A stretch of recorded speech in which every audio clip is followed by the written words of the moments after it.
Welcome to the Fantasy Champions Fantasy Football Podcast. Here's your host, Morgan Colby and Rick Lemon. What's happening? Welcome to the Fantasy Champions Fantasy Football Podcast. Thought I hit the wrong button again. My name's Morgan Colby. I got Rick Lemon with me as always. It is Tuesday, June 16th. Things are moving fast. We're almost through with our... June? It's the middle of June? What? Yeah, dude. Yeah, we're almost done with our sleepers for, the year. Yeah, man, we are going fast. Yeah, things are happening quickly. Before we know it, we will be 1 month out from draft month. Oof. Our league held our lottery. I am pick 10. Mother of heaven. I've never been in the top 5 before. How many years have we done it? 10? 6, 7? No, Something it hasn't like been 10 years, has it? I think so. Oh, wow. I don't remember. Jeez, I'm old. But I finally got not only in the top 5, but I got the second overall pick. So good luck with that. I'm kind of pumped. Yeah. I mean, it's honestly not a good spot to be in, but I still get to get one of the guys I want, so I'm happy. We got a lot to get to in this episode. News around the league and some tight end sleepers. It'll probably be a quicker show today because, tight ends are the most boring thing on the face of the earth. Besides quarterbacks. So that's the thing. Especially tight end sleepers because a lot of these guys will not break out. Yeah. Before we do that, check out our website at thefantasychampions.com. Follow us on Twitter at theFFChamps, on Instagram at thefantasychampions. You can like us at facebook.com/thefantasychampions. Subscribe wherever you listen. Click the bell on YouTube for notifications. Also, leave a comment down below who your favorite tight end sleeper is if you're listening on YouTube. Leave a review and share this podcast with your friends. We also want to make a quick announcement. The draft guide is currently taking pre-orders at $25. The launch date is July 1st, and it has our full rankings, not your rankings, our rankings, our breakouts, busts, player draft values. It is coming together quite swiftly, if I do say so myself. I'm halfway through my player projections, and I want to take a nap. Yeah, a lot of work. I say this every show, but a lot of work goes into it. Yeah, and it is coming out really good though. Be sure to purchase soon. If you pre-order now, you will be, as a reminder, entered in for a chance to be a part of our listener league. Be sure to tell your friends about it, unless you want to win your fantasy championship. Let's get to the news. First, GM John Robinson from the Tennessee Titans insisted the team is working on a deal with Derrick Henry. That doesn't surprise me because he's kind of like their whole franchise. So, yeah.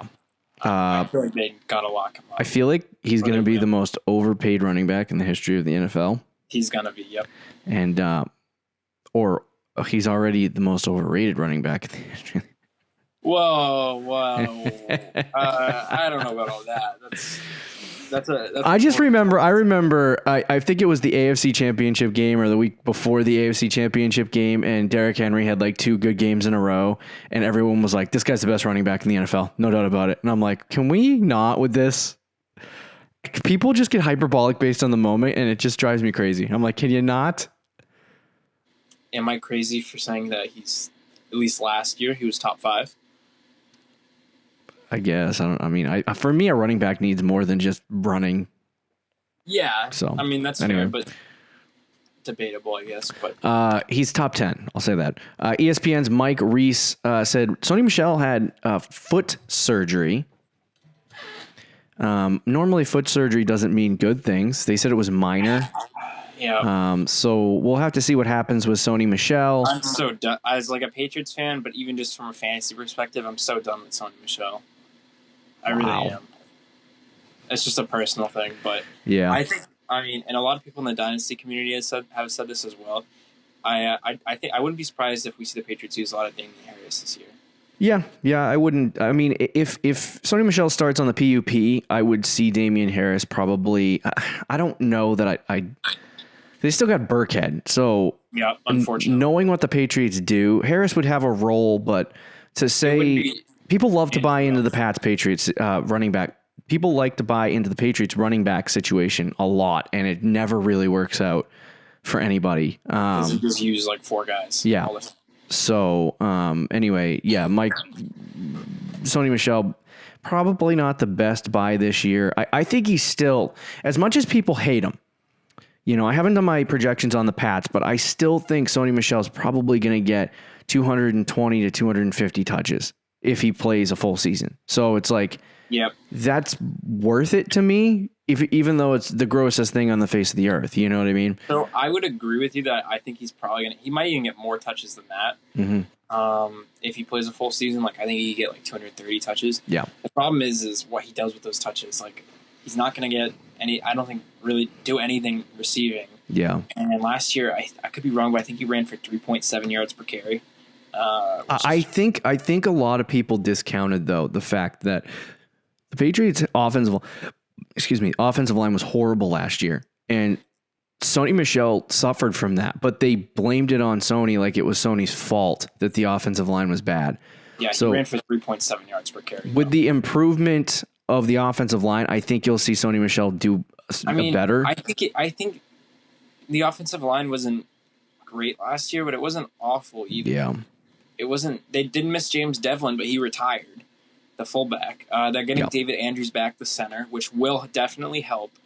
But still, like, do you see Sony Michelle running for more than like 4.3 yards per carry? No, but if he's like an 7th, 8th round pick and he's getting 220 carries, I mean, sure. No, I mean, that's a solid agree with flex. You with, like, he's worth the risk. Yeah. I'm just so sick of. It's probably just because I'm a Patriots fan. But I'm just so sick of. No, everyone else is too. Mitch Trubisky said he's motivated by the addition of Nick Foles. He said he was pissed off in a good way. Shaking in my boots. Nick Foles is going to take your job, you idiot. That was harsh, but yeah. That's all I gotta say. You had your chance, buddy. Antonio Brown pled no contest to a felony battery charge and has been sentenced to 100 hours of community service. So he will be doing that. His record is wiped clean though, so that's a good thing for his prospects in the NFL. It is being reported that it is unlikely that he will ever play a game in the NFL again. I would be very shocked if he does. So that is, I mean, the biggest problem with Antonio Brown is that he's probably going to get some, he's going to get suspended in some way, shape, or form by the NFL, even if he does come back. So the suspension will probably come. But the biggest thing is everyone's probably forgot about all the sexual assault allegations that Antonio Brown had at this point. I don't know. Like if he gets signed by an NFL team, do you think that's going to come up and they're going to be like, oh, he needs to be suspended? Like maybe it might be. It might be a problem, but I forgot about that.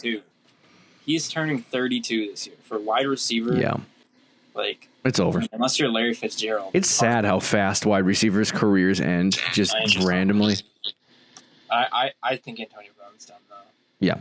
Ian Rappaport reports that several of the Cowboys and Texans players have gotten COVID-19, including Ezekiel Elliott, who tested positive for coronavirus earlier this week. They said that his coronavirus is asymptomatic as we currently stand, so he is not sick. He's just positive.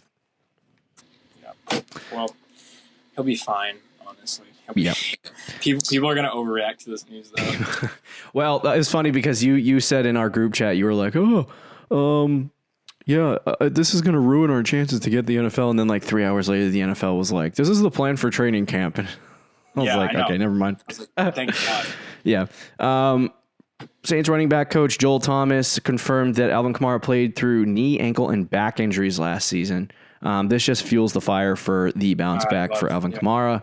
I'm kind of pissed off because I'm pick 10. I was hoping that he would fall to like 7 and maybe slip to me. But you know what? He's now the 4th pick and Zeke is the 8th pick. And I'm going to have to take Zeke again, aren't I? Like you would be mad. I would not be mad at all. Wheels. Doug Peterson said Alshon Jeffrey is without a timetable for return. That's not good news. That's not good, yeah. Keep an eye on the PUP list for him. If he doesn't play, man, oh man, the rookie wide receiver is starting to look really good. Jalen Reagor's looking really good. Tarik Cohen said he is doing more. This is ridiculous. I can't. Why does he's doing more yoga this offseason because he said he really slacked last season on body durability 2019. Tarik Cohen, tell me what. Say that again, Rick. Sorry. Did he miss a game last year? I don't know. I don't think he did. The last thing you do to get more durable is to do yoga. Bro, don't hate. Don't hate on yoga. I just want to throw that in there because I thought it was totally ridiculous. Yeah, no, it is kind of ridiculous. Let's jump into. Go ahead. I just said it is kind of ridiculous, but whatever works for him. He played all 16 games last year, so I don't know what he's referring to. That's, I guess.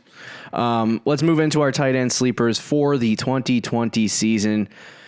This is going to be an interesting show. We've talked about three of these guys more frequently in the last couple weeks, but we're going to talk about them again.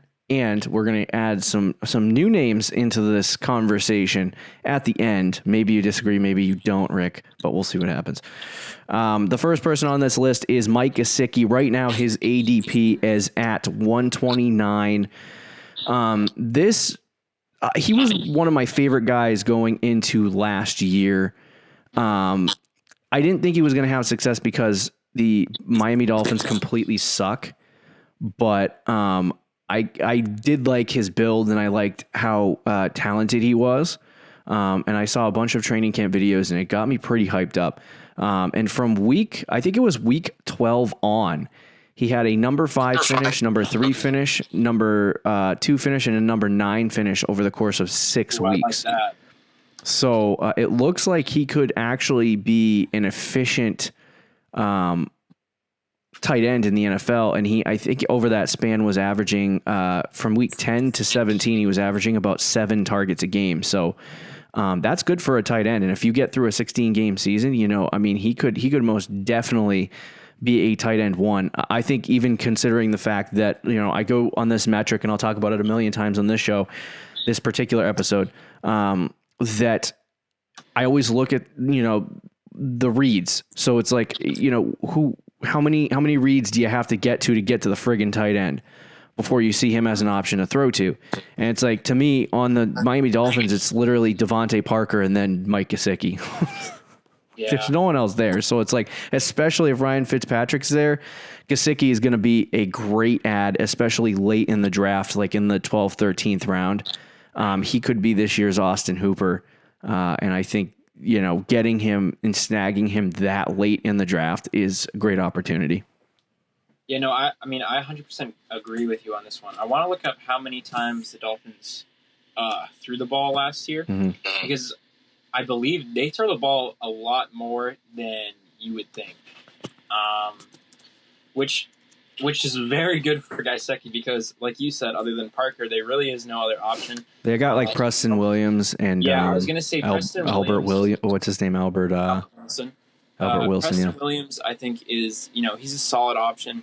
I know there's a lot of people who are hyped about him, but I don't think he's going to really do too much. I believe he's coming off a torn ACL as well. Right. So I think Mike Gesicki has a real chance to get like 100 targets. Right. Like 60 catches, 7 or 8 touchdowns. And we know Ryan Fitzpatrick has a history of favoring tight ends as well. He does like tight ends. And even if they go to Tua, right.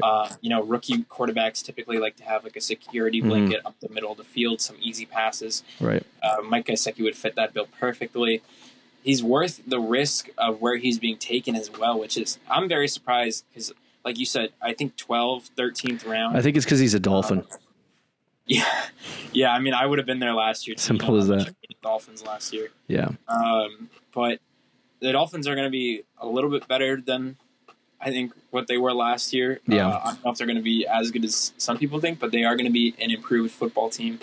And Mike Gesicki is going to have a good year. So Sickie over weeks 12 through 17 was the tight end 5 in all of fantasy football. So he was averaging about 11 points a game, and the number 1 tight end in fantasy over that time was Tyler Higbee, averaging 15 a game. So he wasn't too far off the number 1. And I think if you're talking about Sickie, like Rick said, I totally agree. It is worth the risk in the 13th round, 14th round, maybe the 12th and a 12 team.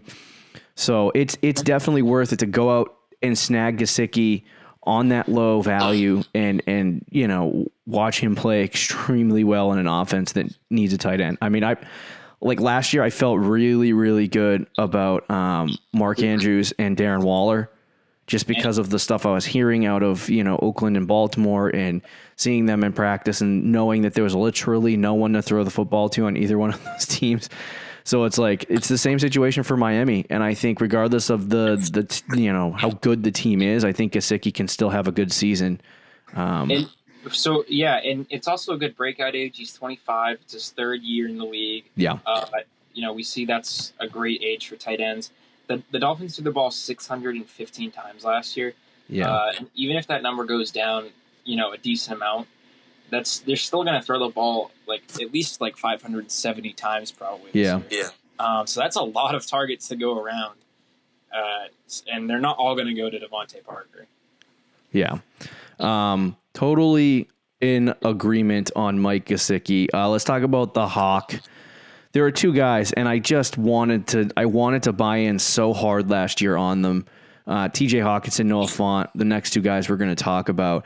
And last year we had a team in our home redraft league who took Hawkinson in the 9th round, and I was like, "What are you doing?" And he was like, and he dropped him after a couple weeks. So totally not worth it for that point. But 2nd-year tight ends, usually receivers in any level, tight end, wide receiver.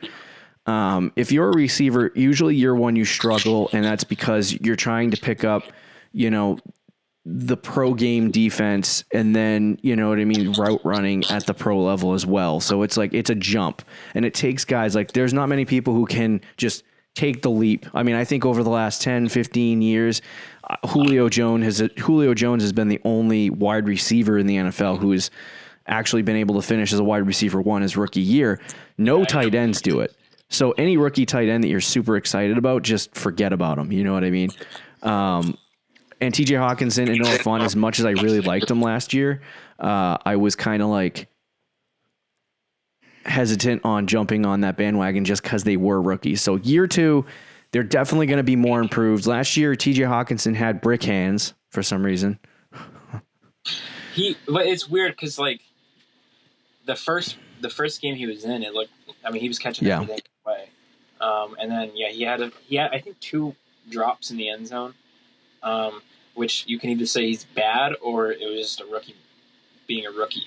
So I guess we'll see this year. But my feelings on TJ Hawkinson.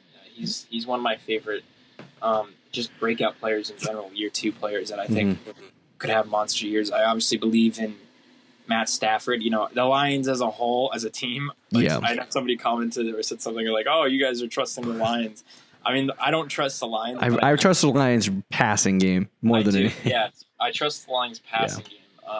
And obviously, Kenny Golladay and Marvin Jones, I do think are going to get a lot of work.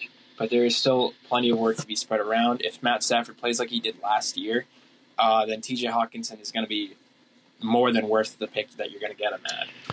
Yeah, I totally agree. Last year, what did he only played 12 games. He was averaging about 5 targets a game. Which was kind of, that's tough. But I think you can see... I wonder what he was averaging with Matt Stafford as quarterback. Not a lot.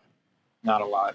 Yeah, Stafford played, I think, the first, 9 weeks of the season. Matter of fact, for a rookie tight end, he actually did pretty good. He had 9, 3, 4, 3, 6, 5, 1, 7, 6. So he wasn't... Yeah, and then when... He didn't play many games after... He only played 12 games. So he had 59 targets in 12 games last year, which for, again, a rookie tight end, that's really, really good. Right. It's that year 2 jump. Yeah, he's not a bad. Like I said, I think the biggest thing about TJ Hawkinson is that he was drafted in the top 10 of the NFL draft last year, pick 8, and he is like in the upper percentile in literally every single one of his workout metrics. So, and like for me, he's talented. He's an extremely good tight end. He's tall, big, and has a great catch radius, similar to Gronk's. And it's like, to me, I think Hawkinson is a guy that's just poised to break out. You don't draft a guy in the top 10 of the NFL draft without the expectation of using him. You know what I mean? And so I think this year is a year that you're going to expect TJ Hawkinson to come in and blow up. The only concern I have with TJ Hawkinson is his inability to be a number 1 target on his team. Like Travis Kelce's the number 2 guy on his team. I think you could see Kenny Golladay and the number 3 on the read chart is not bad, but I think you're going to see Marvin Jones and Kenny Golladay probably supersede him there. Yeah. And it's not a bad thing, but he's big, he's talented, he's going to find his way into the end zone a lot, and I think that's going to be the biggest thing for him. So I would buy him, especially at that ADP of 130. In the 13th, 14th round. He's another steal of a tight end. Do you have any more thoughts on Hawk? No, I mean, he is going to be the 3rd option on that team, but the Lions, like, if you look at last year, they really only used 3 wide receivers. Like, the 4th wide receiver is only going to get like 20 targets. Like, he's not going to get involved at all. So being the 3rd option on a team that prioritizes their top guys is not that bad. Okay. Yeah, agreed. Let's talk about Noah Fant now. 114 ADP. He's a little bit higher. People like him a little bit more. It is kind of to me, it's not bad to pick him in the 12th round, 11th round, 10th round. Like, it's not a big deal. But Fant, and you know how much I love Noah Fant. Fant kind of reminds me of like what Njoku was last year, where everyone was like, "Oh, let's get him in the 10th round," and then they drafted him, and he just didn't do anything. Yeah.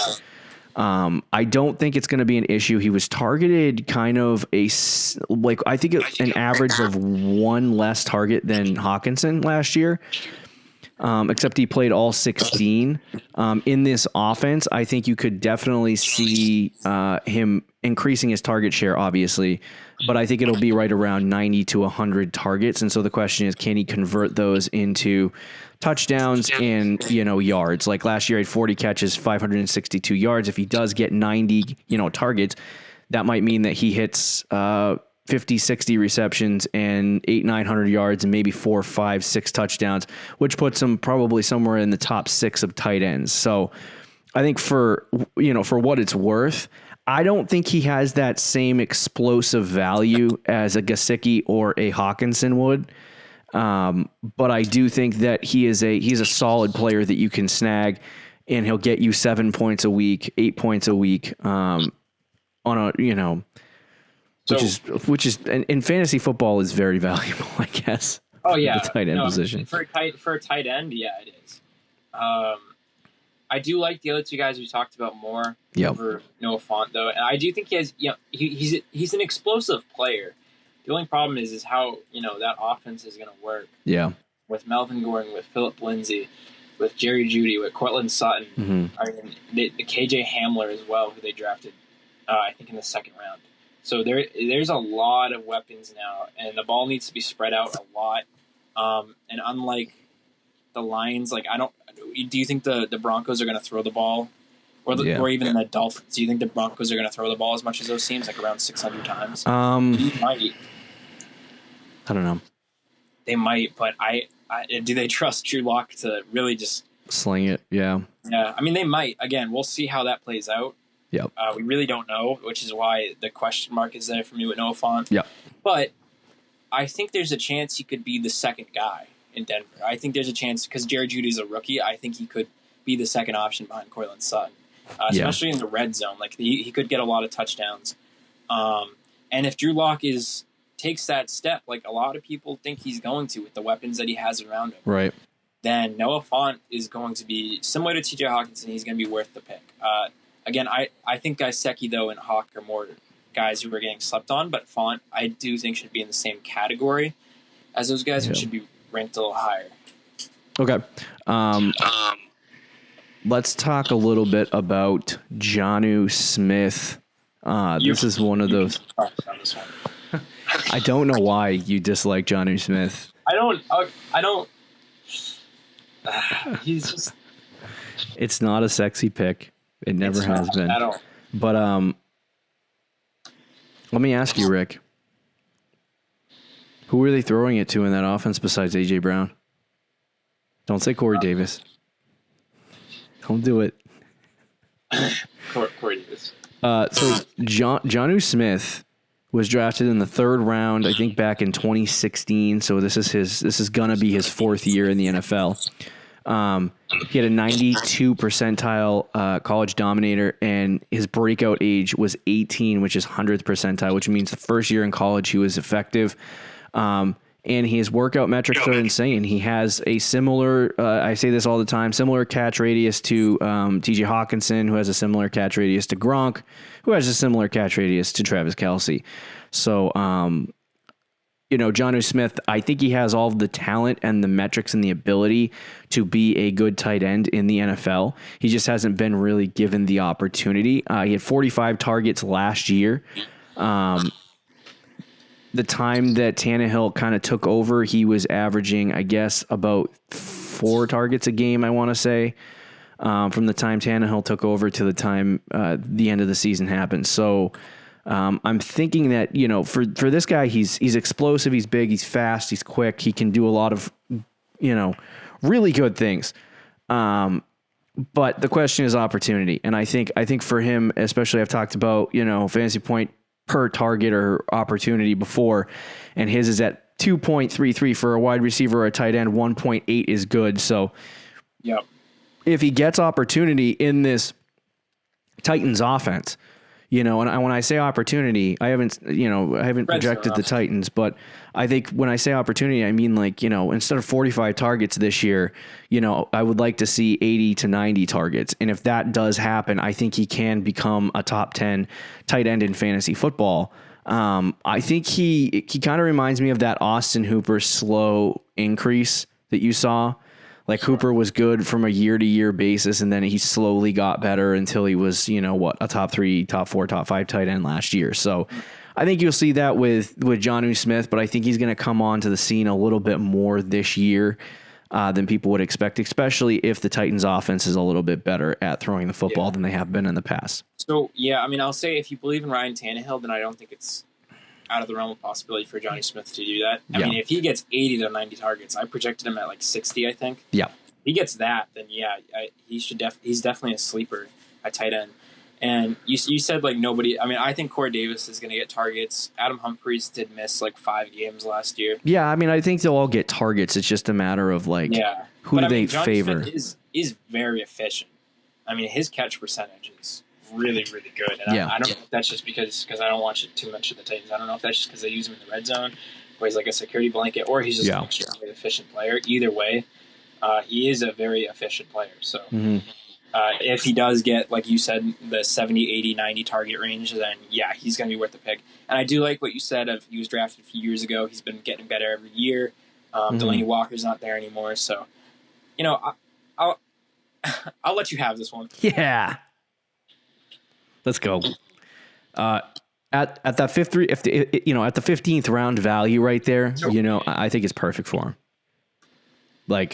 It's not a heavy risk. You know what I mean? It's not something that you're going to be like, oh my God, I wasted my pick on Jonnu Smith. You know what I mean? 15th, 16th round, you're going to be able to snag a guy who possibly has a potential breaking out, who has all of the talent in the world to be able to do so.